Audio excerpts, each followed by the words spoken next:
Panorama group, जो सोचता है वो करता है।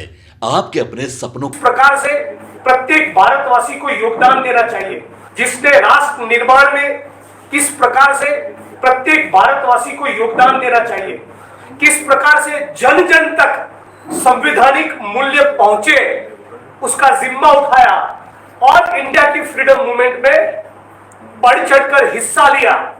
जन चेतना का अंग्रेजों के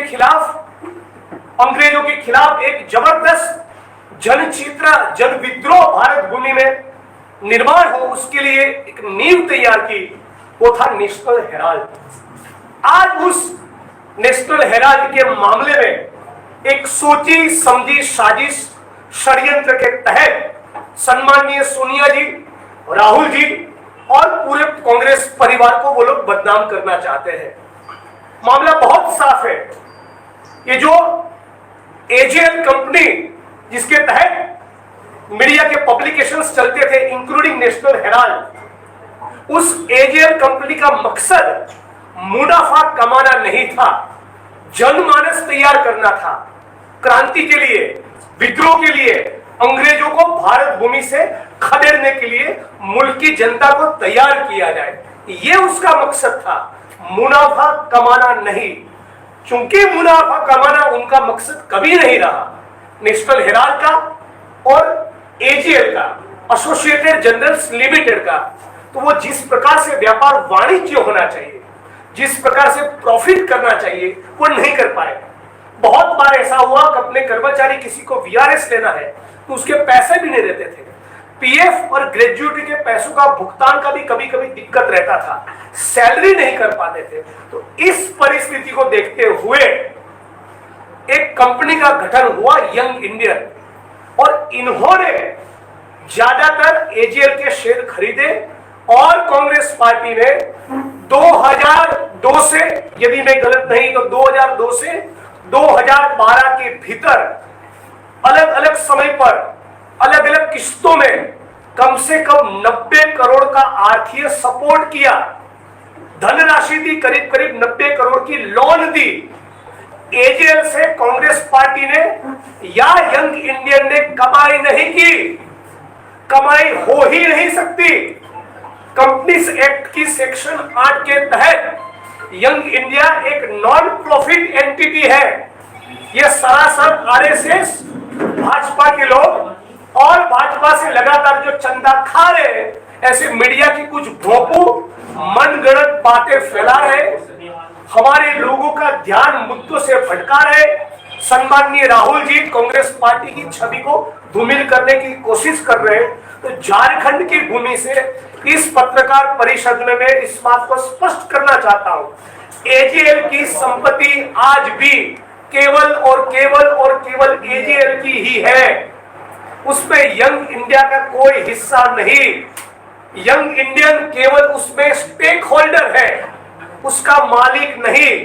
चूंकि केवल स्टेक होल्डर है, उसकी संपत्ति की हम खरीद बिक्री कर ही नहीं सकते। नॉन प्रॉफिट ऑर्गेनाइजेशन होने के कारण ये कानूनन मुमकिन ही नहीं है। बावजूद उसके ये आरएसएस, बीजेपी के लोग और मोदी शाह की जोड़ी कांग्रेस पार्टी को बदनाम करने के लिए जन जन तक पिछले कई सालों से यह संदेश दे रही है कि मानो कि हम लोगों ने वो सारी संपत्ति अपने लिए ट्रांसफर कर दी, जबकि प्रैक्टिकली मुमकिन ही नहीं है। आज मैं चैलेंज कर रहा हूं इस प्रेस कॉन्फ्रेंस के माध्यम से, आरएसएस के लोग, भाजपा के लोग, मोदी, अमित शाह और भाजपा का एक भी प्रवक्ता और ट्रांजैक्शन तो दिखाए। एजीएल की जो प्रॉपर्टी आज भी लखनऊ में, कानपुर में, बंबई में, दिल्ली में, जहां पर भी है, उसका कोई ट्रांजैक्शन हुआ? यदि किसी ने खरीदी की, उसकी बिक्री की, तो कब की, किस तारीख को, किस जगह, क्या वो अमाउंट थी, कितने बजे, कोई रिकॉर्ड ही नहीं है। तो ये मैं बार बार इस बात को दोहराऊंगा, एक सोची समझी साजिश है। आज मुल्क में बेरोजगारी उसके चरम सीमा पर है, महंगाई उसके चरम सीमा पर है। दिन दहाड़े किसी मुसलमान का, किसी महिला का, किसी डीएनटी का, किसी दलित का, आदिवासी का मॉब लिंच हो रहा है। मणिपुर में महिलाओं को नग्न करके घुमाया जा रहा है। गुजरात के ऊना में गाड़ी के साथ बांटकर 4 बेगुनाह दलितों को पीटा जा रहा है। इस मुल्क की जनता के जो असली सवाल है, जो बंदरबाट मुल्क में चल रही है, जो लूट खसोट चल रही है, उससे ध्यान भटकाने के लिए यह भाजपा के द्वारा की गई सोची समझी साजिश है। राहुल जी 4000 किलोमीटर इस मुल्क की कौमी एकता के लिए प्यार का, मोहब्बत का पैगाम लेकर, भाईचारे की बात लेकर निकले, तो उनकी छवि जो खिली उसको कैसे धूमिल किया जाए, इसके अलावा बीजेपी के पास कोई मंत्र नहीं है। और इसीलिए पिछले 12-15 सालों से बार बार नेशनल हेराल्ड किए जा रहे हैं, जबकि इस मामले में कोई तथ्य नहीं, कोई एविडेंस नहीं। मैं दोबारा इस बात को रिपीट करूंगा, एजीएल की संपत्ति में हमारा कोई स्टेक नहीं, क्योंकि हम नॉन प्रॉफिट एंटिटी है, यंग इंडियन, उनका स्टेक हो भी नहीं सकता। हम लोगों ने तो ये स्वतंत्रता की विरासत है, नेशनल हेराल्ड, एजीएल कंपनी, जिन्होंने जनचेतना निर्माण करने का फ्रीडम मूवमेंट के दौरान काम किया, ये समझते हुए 90 करोड़ की तो सहायता की है, तो फिर भी इस प्रकार का इल्जाम लगाना ये सरासर गलत है। और मैं आप सभी के माध्यम से ईडी को भी पूछना चाहता हूं कि गुजरात में पिछले दिनों अहमदाबाद जिले के साणंद तहसील में मुलसाना गांव में एक 21,000 करोड़ का स्कैम हुआ। वो भी लैंड का मामला है, वो भी प्रॉपर्टी का मामला है। ऐसे अनगिनत स्कैम्स, लैंड डील्स के बारे में सीएजी कैग की रिपोर्ट में जहां पर भी भाजपा की सरकार है, अनगिनत खुलासे हुए हैं। अडानी जी के खिलाफ भी बहुत खुलासे हुए, वहां पर तो ईडी नहीं जाती। मैं पूछना चाहूंगा आपके माध्यम से, ईडी तो कब चढ़ेगी अडानी के घर की सीढ़ी? वहां क्यों नहीं जाना है? पूंजीपतियों को क्यों नहीं पूछना है? बड़े बड़े कॉर्पोरेट हाउसेस जो भाजपा को गैर कानूनी तरीके से चंदा दे रहे, और भाजपा के लोगों ने तो ऑन रिकॉर्ड है, सुप्रीम कोर्ट के फ्लोर पर इस बात को भाजपा ने माना कि गौ मांस का व्यापार करने वाली कंपनियों से चंदा लिया है। ऐसे बहुत से मामले में सीबीआई, इनकम टैक्स, ईडी जांच कर सकती थी, आज भी जांच कर सकती है, लेकिन उनको सम्माननीय राहुल जी को बदनाम करना है। इसलिए 55 घंटा उनकी इंक्वायरी की उस मामले में जिसमें कोई एविडेंस ही नहीं, और इसीलिए हम लोग सड़क पर उतरेंगे। कांग्रेस का एक एक सिपाही इसके खिलाफ लिखेगा, लड़ेगा, सड़क पे उतरेगा। हम लोग स्वतंत्रता के आंदोलन में, ये वो पार्टी है जिन्हें फ्रीडम मूवमेंट की नींव रखी। अनगिनत हजारों हजार कांग्रेस के कार्यकर्ता स्वतंत्रता के आंदोलन में जेलों में गए, लाठी खाई, पीठ पर भी, छाती पर भी, गोलियां भी झेली। ये वो पार्टी है, कोई भी कांग्रेस का सिपाही डरने वाला नहीं।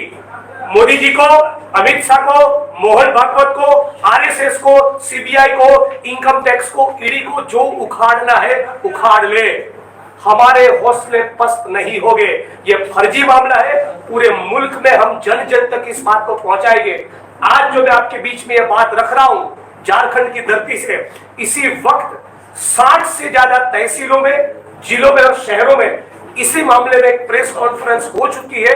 पिछले कई दिनों से हमारे लोग इस मुद्दे को उठा रहे, लेकिन फिर भी आरएसएस, बीजेपी, मोदी और अमित शाह के पास कोई भी पुख्ता सबूत नहीं। और इसीलिए मैं कह रहा हूं कि केवल विपक्ष को और कांग्रेस पार्टी को टारगेट करने की साजिश है। आखिर में केवल एक बात कहूंगा, ईडी ने मोदी जी जब से प्रधानमंत्री बने तब तक जितने भी पॉलिटिशियंस के ऊपर, जितने भी नेताओं के ऊपर केस किए, उसमें से 98% केस या तो कांग्रेस पार्टी या तो विपक्षी दलों के नेताओं पर किए हैं। ये साफ है, दूध का दूध और पानी का पानी हो चुका है। जब बेरोजगारी और महंगाई के मामले में मोदी जी के पास जवाब नहीं रहता, जब कास्ट सेंसस के मुद्दे पे वो एक शब्द बोलने की पोजीशन में नहीं रहते, तो धीरे से सीबीआई को, इनकम टैक्स को, ईडी को आगे करते हैं। मैं दोबारा कहूंगा, ईडी तो कब चढ़ेगी अडानी के घर की सीढ़ी? धन्यवाद साथियों।